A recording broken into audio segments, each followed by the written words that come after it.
in the interests of the rest of the world that has marginalized Africa, to contribute to the well-being of our continent, because the growth of Africa, based on this middle class, feeds into the growth of the rest of the world. So they should even be accepting some of these proposals in self-interest, because Africa grows, the whole world grows. Now, thank you for watching our video today, which focuses on the transformation of Africa, and it highlights how the leaders of Africa are changing tune and they are now focusing on what is developing the continent. As we want to hear from Kagame, this is a way we have to redesign our continent, and we want to make or change the narrative that Africa is a middle economy that is geared towards achieving the best across the globe. And in fact, as we will see in this video, he quotes that Africa will be one of the most developing continent as compared to the others. As I always say, Africa is rising, and this is what we need to hear from our leaders. Now let's listen to this video and react to it in the end. Thank you very much, President Ruto. In other words, reform is a two-way street. It's not just one way. But allow me to follow up very quickly. As we all know, Kenya and a number of other countries have been buffeted very devastatingly by extreme weather conditions, unpredictable weather conditions. And I think the projections for Kenya and other countries in the region are that over the next 7 years, we're still likely to see the same kind of weather patterns that we've seen this year.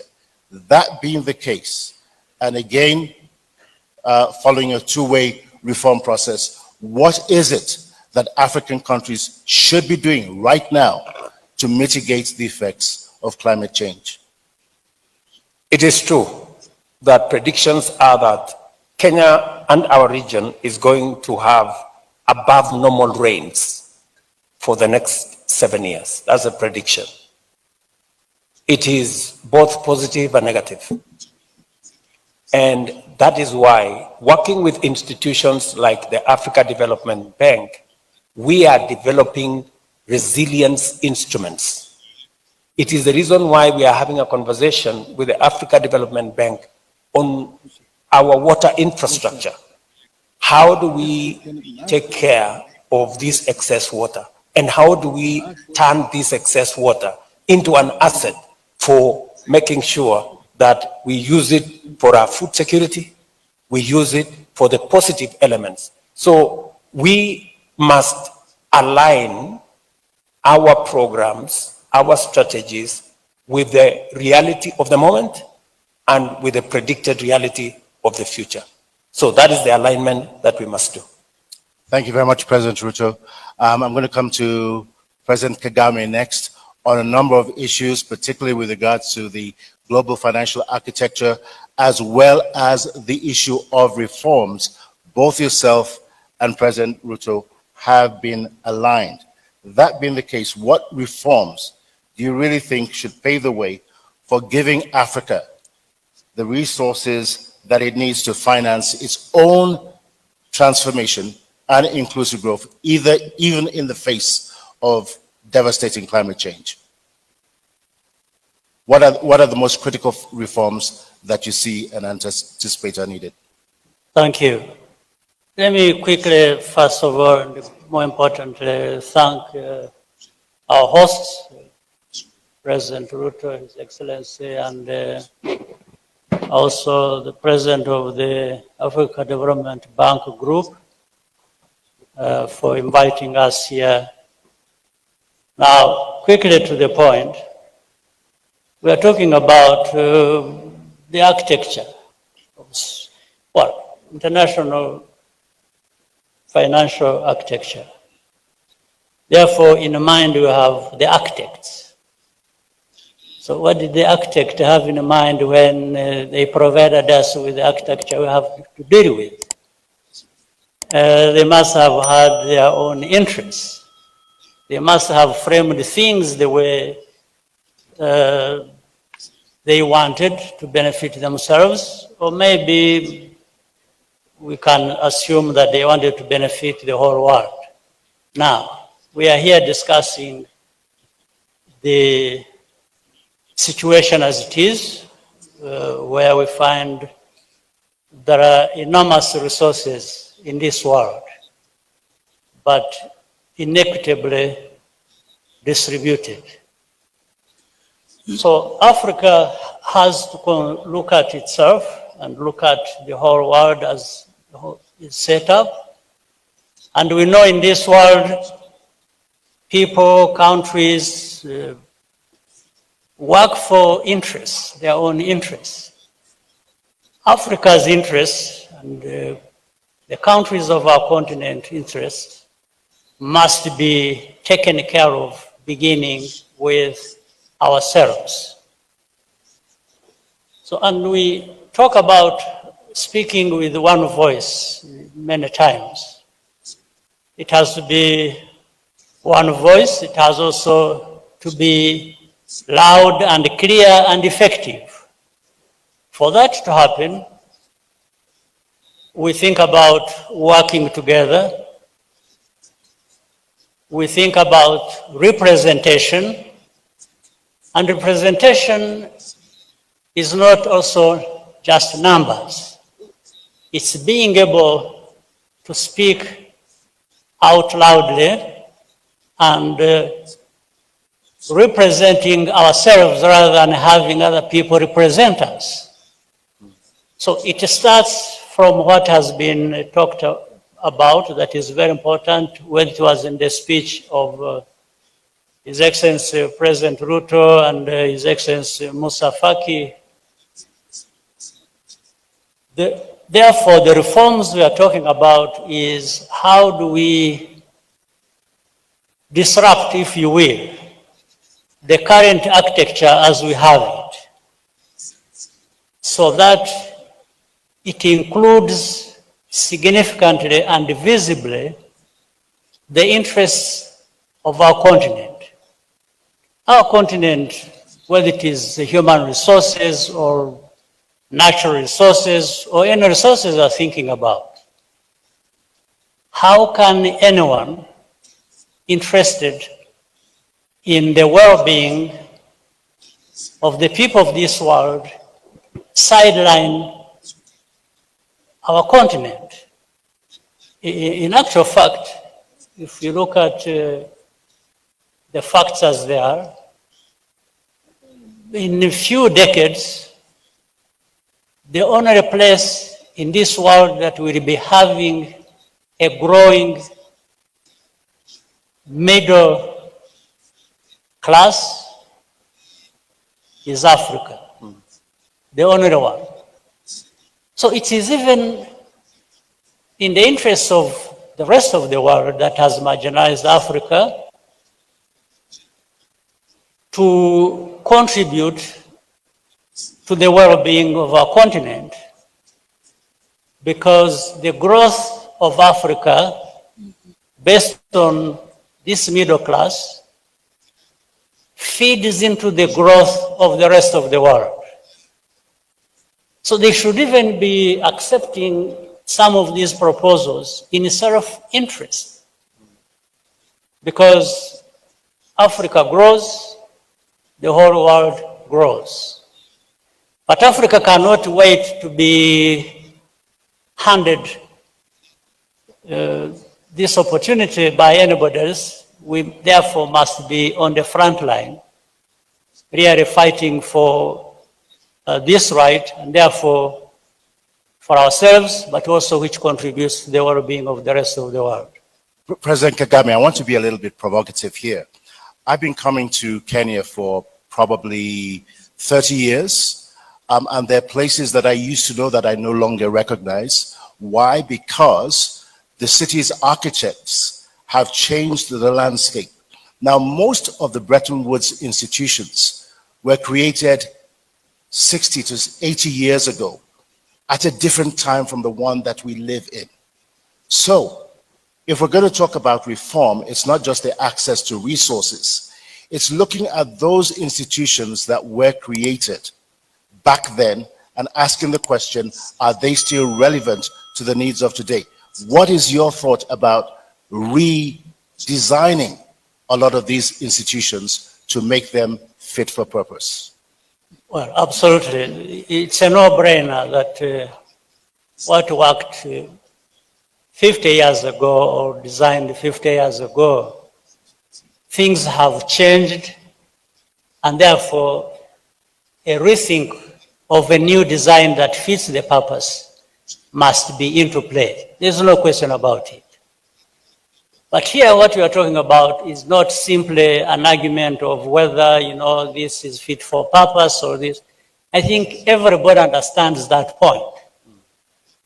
But there are philosophies, if you will, or interests or that operate behind that.